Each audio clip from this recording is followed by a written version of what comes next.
Saudara-saudaraku yang terkasih, hari ini kita akan mendengarkan bacaan pertama dari Kisah Para Rasul.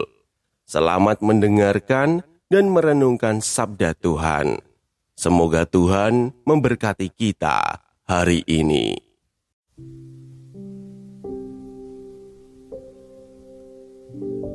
Bacaan dari Kisah Para Rasul. Ketika Paulus dan Silas ada di kota Filipi, terjadilah yang berikut ini. Orang-orang Filipi bangkit menentang Paulus dan Silas. Lalu pembesar-pembesar kota itu menyuruh mengoyakkan pakaian dari tubuh mereka dan mendera mereka. Setelah berkali-kali didera, mereka dilemparkan ke dalam penjara. Kepala penjara diperintahkan untuk menjaga mereka dengan sungguh-sungguh. Sesuai dengan perintah itu, kepala penjara memasukkan mereka ke ruang penjara yang paling tengah dan membelenggu kaki mereka dalam pasungan yang kuat. Tetapi kira-kira tengah malam, Paulus dan Silas berdoa dan menyanyikan puji-pujian kepada Allah, dan orang-orang hukuman lain mendengarkan mereka. Dan terjadilah gempa bumi yang hebat, sehingga sendi-sendi penjara itu goyah. Seketika itu juga terbukalah semua pintu, dan terlepaslah belenggu mereka semua. Ketika kepala penjara itu terjaga dari tidurnya dan melihat pintu-pintu penjara terbuka, ia menghunus pedangnya, hendak membunuh diri, karena ia menyangka bahwa orang-orang hukuman itu telah melarikan diri. Tetapi Paulus berseru dengan suara nyaring, katanya, "Jangan celakakan dirimu, sebab kami semuanya masih ada di sini." Kepala penjara itu menyuruh membawa suluh, lalu berlari masuk, dan dengan gemetar tersungkurlah ia di depan Paulus dan Silas. Ia mengantar mereka keluar sambil berkata, "Tuan-tuan, apakah yang harus aku perbuat supaya aku selamat?" Jawab mereka, "Percayalah kepada Tuhan Yesus Kristus, dan engkau akan selamat, engkau dan seisi rumahmu." Lalu Paulus dan Silas memberitakan firman Tuhan kepadanya dan kepada semua orang yang ada di rumahnya. Pada jam itu juga, kepala penjara itu membawa mereka dan membasuh bilur mereka.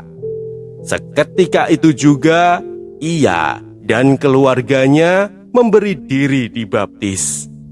Lalu ia membawa mereka ke rumahnya dan menghidangkan makanan kepada mereka. Dan ia sangat bergembira bahwa ia dan seisi rumahnya telah menjadi percaya kepada Allah. Demikianlah sabda Tuhan.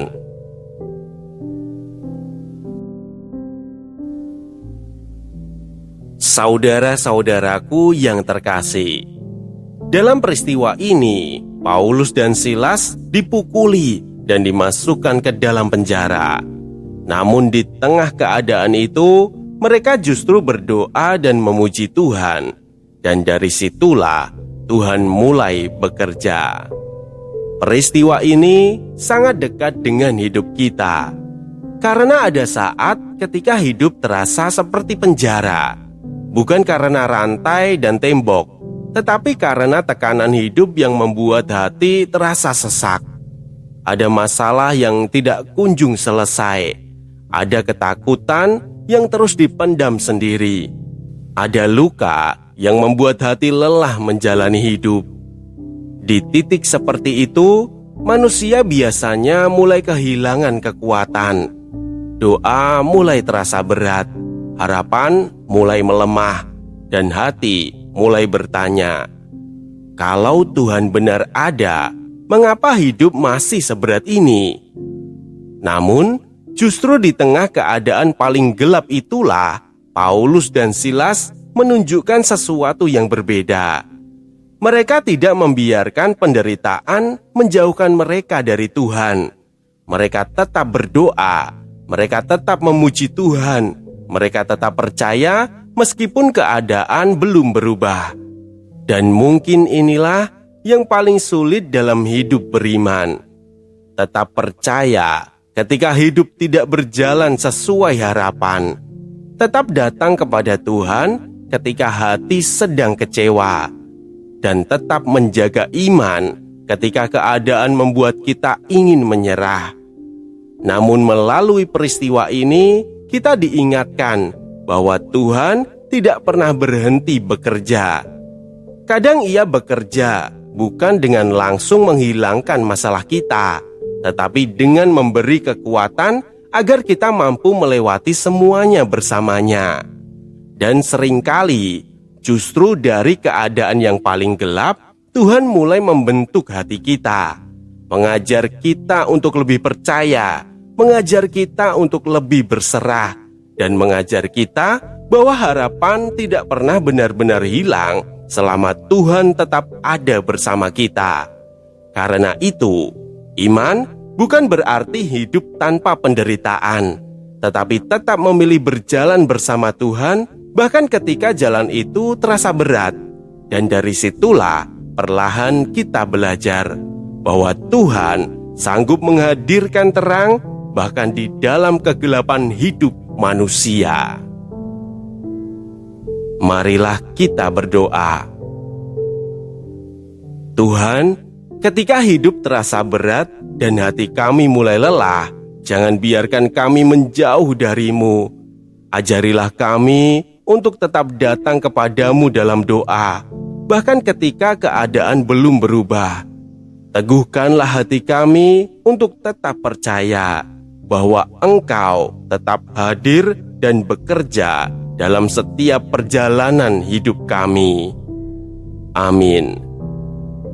Jangan biarkan sabda ini berhenti di kamu.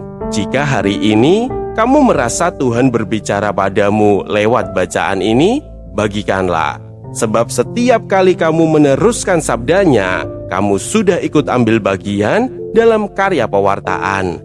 Semoga tersampaikan berkah dalam.